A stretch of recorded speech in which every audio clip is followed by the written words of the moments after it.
ती मुलगी फक्त 9 वर्षांची होती, छोटीशी, गोडशी, स्वप्नांनी भरलेली. आपल्या वडिलांची लाडकी अमायरा. 11 ऑक्टोबर 2025 रोजी मिर्जा मोदी स्कूल जयपूरमध्ये तिने आपला ऑलराऊंडर पुरस्कार जिंकला होता.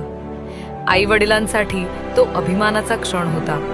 पण त्यांना काय माहिती होतं की शाळेच्या आतच अमायरा दररोज एक लढाई लढत होती. काही मुलांच्या उद्धट वागणुकीमुळे आणि टोमण्यांमुळे ती त्रस्त होती. तिच्या आई वडिलांनी अनेकदा क्लास टीचरकडे तक्रार केली, पण काहीच कारवाई झाली नाही.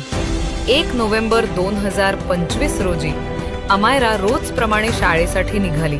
CCTV फुटेजनुसार त्या दिवशी अमायरा 4 वेळा आपल्या टीचरकडे गेली आणि म्हणाली, काही मुलं घाणेरडे शब्द बोलतात, मला त्रास देतात.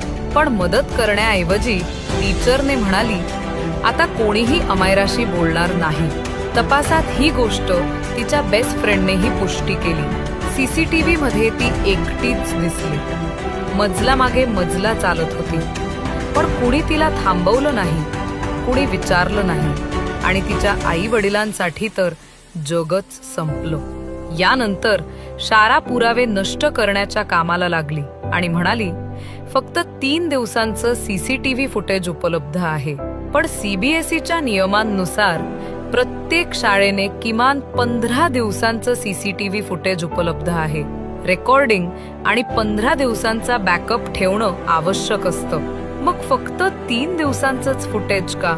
एक 9 वर्षांची मुलगी मदतीसाठी ओरडत राहिली, पण मिर्जा मोदी स्कूल गप्प राहिला.